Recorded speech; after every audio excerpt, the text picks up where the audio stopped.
Hello future winners! Today is Friday, and on every Friday we are teaching you endgames. On Monday we asked you on Instagram, what do you think about this position? Is rook f to d5 a good idea? Let us reveal it in this video. This game was played by Carlsen against Karjakin on Sinquefield Cup this year. Let's start from this position. Queen g5 and queen d2, offering queen exchange. This was white's way to play for a win. Black took it, rook d2, bishop e6. When you look at this position, you think that's an easy draw. But if you look closer, you can see that black is having a weakness on d5, on a7, and potential weakness on g7. So white can play for a win. And one more rule. If you're having rooks and opposite color bishops, that means that you are standing better. Draw is only without rooks. So when you have only bishops and one side is having one more pawn or two, that can be a draw, but not with rooks. Rook e d1. White is going to find a way to use those weaknesses. Rook e7, f3, h5, king f2, f6. As you can see, white is slowly improving his position. He's not in a hurry. He moved his king. That means that in the future he can play a g4, but let's first protect it with h3. You will see how he is slowly going to do it. Rook d4, king h7,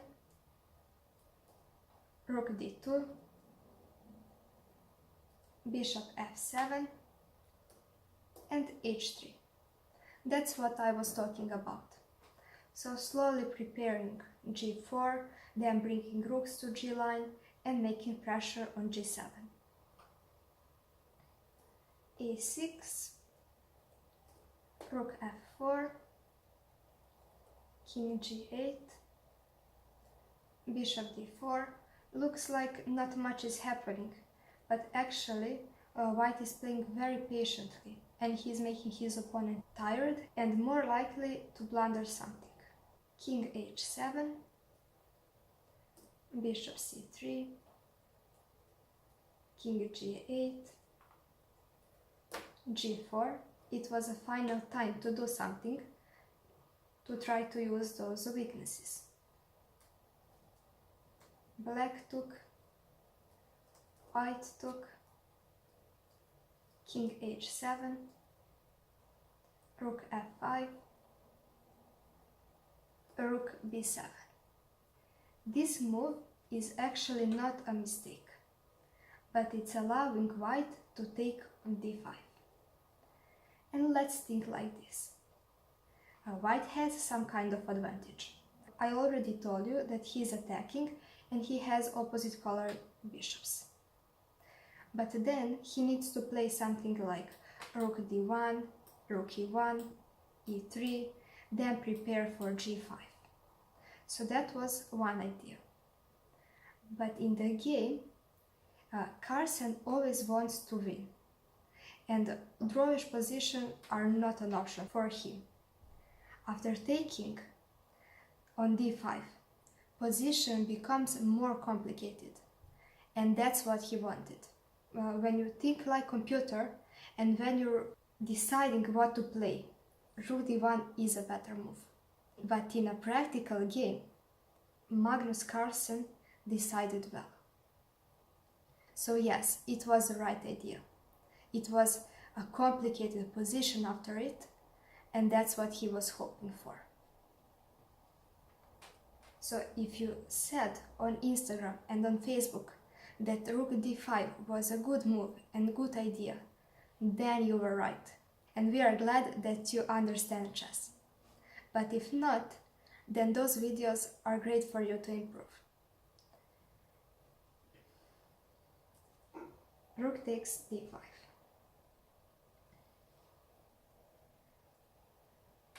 Black, of course, took rook, rook d5,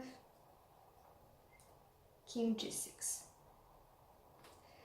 And it was an option to play rook c7, and this move is actually so passive, and white can win this pawn, because if black tries to protect it, then white can play e4, f4 and make a passed pawn. So that is not an option. That's why rook c7 was an option, but it's not bad that Karjakin decided to play king g6. Rook c5, rook h8, king g3. Important moment is that if he takes on c4, then black can play rook h2 and get some compensation.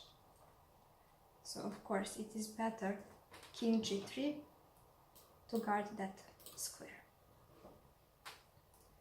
Rook b6, rook c4, rook h1. By playing actively, he tries to make this position a draw. But it's not so easy for black. Rook c7, rook c1, rook e7. If you think material is equal, but it's a very complicated position. Rook c6, a4. He wants to play a5 and to make that a6 weak forever. Rook g1,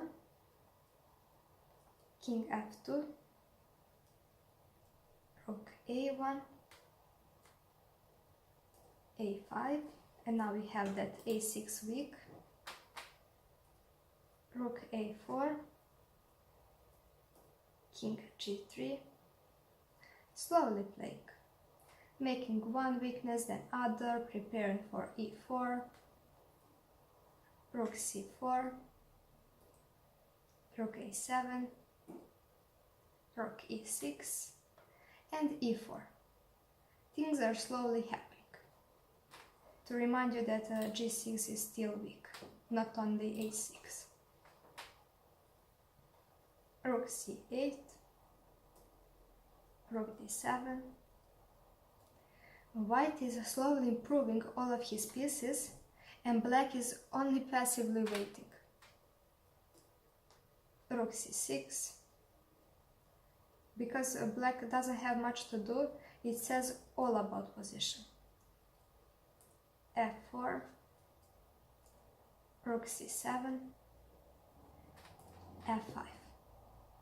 And white finally made some real threats. King h7, rook d8, of course, not exchanging rooks. Rook c8, rook d3, rook e8, rook d4, because he needs to protect this pawn. Rook c7, king f4, and you can see g5 or e5 is going to happen. Rook e7, rook c4, king h6, king f3, and it looks like some mid threats are also going to occur, or some interesting patterns, because this king just doesn't look good right there. For example, if rook were here, then it would be check, and after this one, here mate.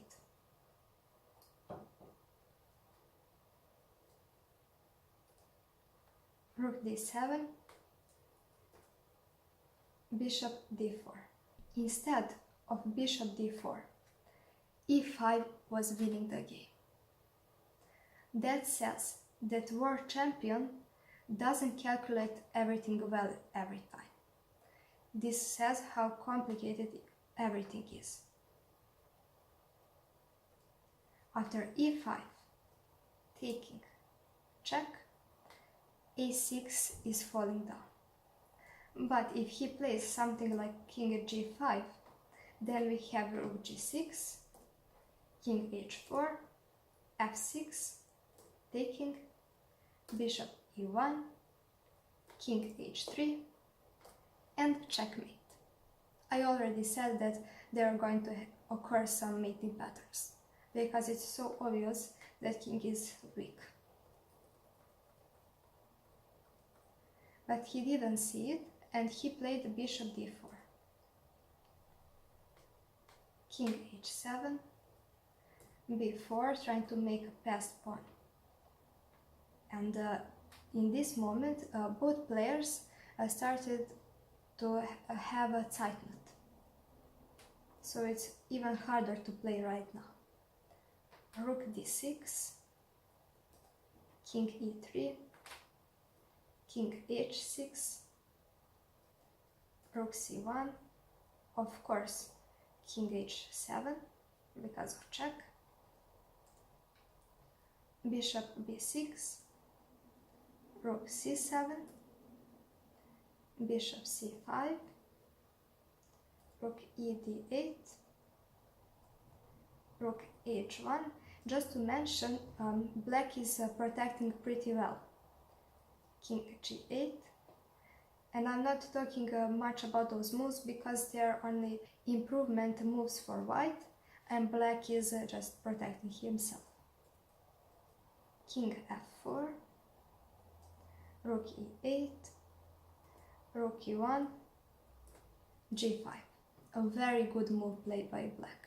This pawn is weak on g7, and by putting it to g5, we are not longer having that weakness. Looking it from a side, this game should have been a draw, but not.